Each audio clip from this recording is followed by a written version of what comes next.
Hi everyone and welcome back to my channel. In today's video we're going to be making a basic short. Okay, the first step would be to measure 1.5 inch from the hem of this upward. For the full length of this short, we're making use of 17 inches, but since I'm going to be cutting the band separately, I'm going to be minusing 2 inches from that, which gives 15 inches. So I'm going to go ahead and mark that out here.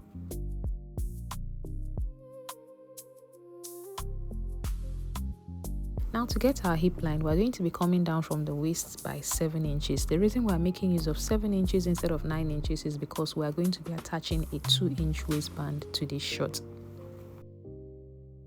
Now after marking this out, I'm going to impute our hip measurement. So for this, the hip measurement is 40 divided by 4, that gives 10 inch. I'm going to go ahead and mark that here. And then on the waistline as well, I'm going to be marking the same 10 inches. Once I'm done doing that, I'll go ahead and connect the lines like so. So after doing this, we're going to go ahead and come down by 3 inches, get our crotch line.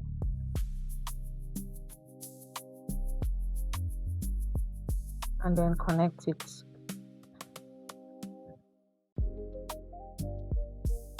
After connecting it, the measurement we have here, 10 inches, we're going to go ahead and impute it here on the crotch line. And after doing that, we'll connect the line. Okay. Alright, so after connecting the line, at this point, the easiest thing to do would be to take the measurement you have here, which is 10 inch, divide it into 4. So 10 inch divided by 2 gives you 5, and then 5 inch divided by 2 gives you 2.5 inches, okay? But I'm going to be making use of 3 inches at this point. I'm adding an extra ½ inch at this point.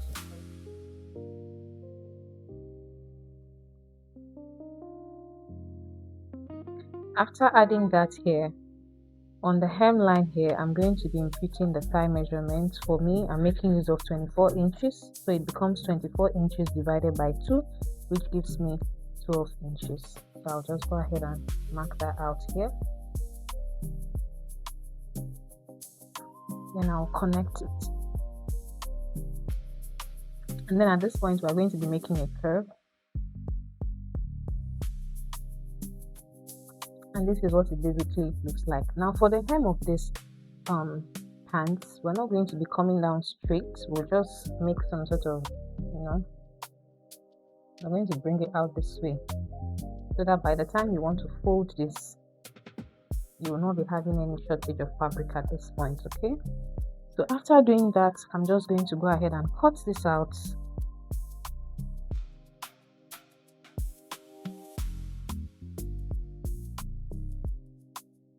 Okay, so we are done cutting out the front piece, and we're going to make use of this in cutting out the back piece. So when folding the fabric for the back piece, you have to make sure that it is wider than the one you used when you were cutting out your front piece, just as you can see in this video. Okay, I still have excess here. Okay, this is because we are going to be adding our allowance to the back. All right, so the first step I'm going to do here is for the crotch line here. Remember that what we made use of here was 3 inches, so I'm just going to go ahead and add that here at this point. You can go ahead and extend the line here.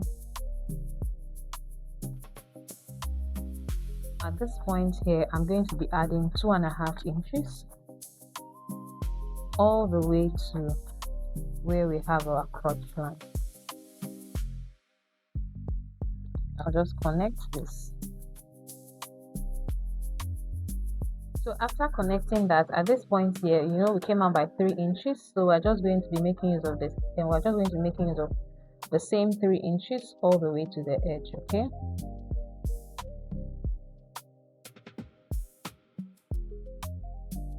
So that is basically that for the back piece. The next step would be to go ahead and cut this out.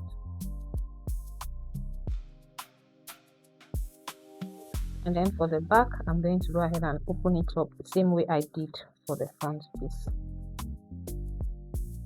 This is basically what they look like, okay? So by the time you open this up like so, this is it, okay?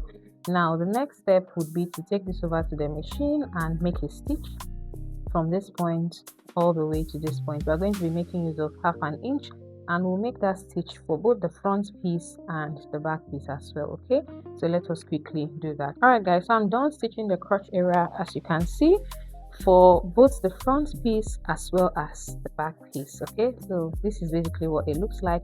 By the time we open this up, we'll be having something like this. All right, this is exactly what we're going to be having here. Okay, now the next step would be to turn this over to the right side. Okay, and then take our front piece, place it on top of the back piece, right sides facing each other. Then we're just going to take the edges and make sure they are equal. Normally when you place it on each other like this, the back piece will always be bigger than the front piece. Why? Because all of your allowance goes to the back piece. Okay, so we're just going to take them, place them together like so, and then use a pin to secure it. Okay, so let me quickly do that.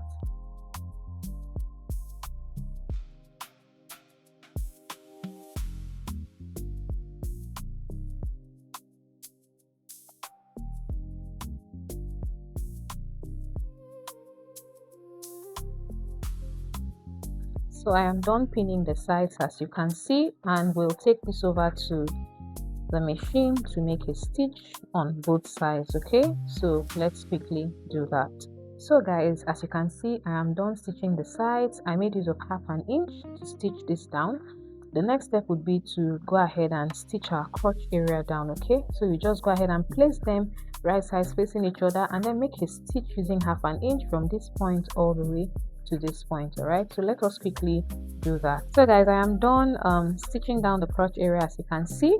The next step is to go ahead and measure the waist area so that we can get the circumference of the waistline and use it to cut out the waistband. Okay, so let us quickly do that. I'm just going to go ahead and mark this point so I know that this is my starting point before taking my measurement.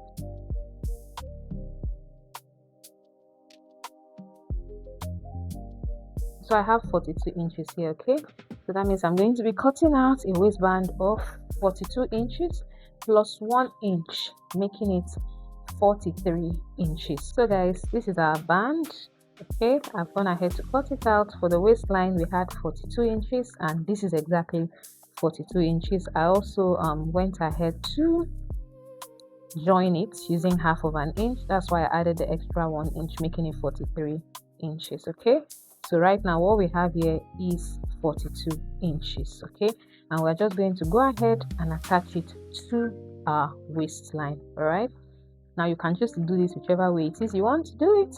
If you want to make it right sides facing each other, and then you stitch it all the way around, and then that's good.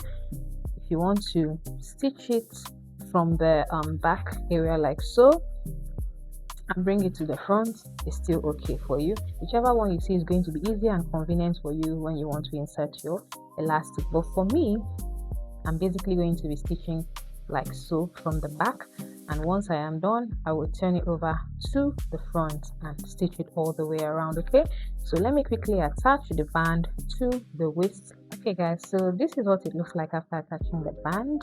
I also left 1 inch here for my elastic to be able to go into the band. Okay, so for my elastic, I'm going to be making use of this 1 inch elastic band. Okay, and for this elastic, I'm making use of a length of 25 inches. So what I basically did was to minus 5 inch from the original waist measurement, which is 30 inches. That is how I came about the 25 inches here. So I'll be making use of my safety pin to pass this through the band here. So let's quickly do that.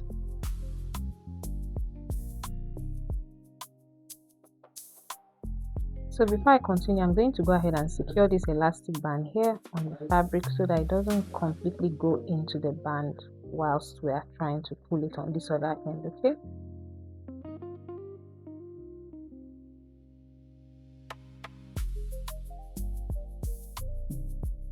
so this is it. Well, I'm going to go ahead and take this over to my machine and stitch this down so that I can allow it to completely go into the shot. Okay, so let us quickly do that. So after stitching the elastic band together, I can now go ahead and allow it to go into the fabric. We're going to go ahead and close this up. We'll take this over to our machine and stitch this down to close this up. Okay, alright guys, so as you can see, I am done closing up the opening we had on the waistline. As you can see, I also went ahead to make another stitch here, as you can see, to give it that double, elastic line effect or waistline effect. And for the hem, I also went ahead to fold it. Remember, for the hem we added 1.5 inch. Okay, so that is what I made use of in folding this up, and this is what it looks like. All right, so I hope you actually found this video very helpful. I hope you enjoyed watching it, and if you did, as usual, do not forget to give it a thumbs up, share and subscribe if you haven't already done so. I'll see you in my next tutorial. Bye.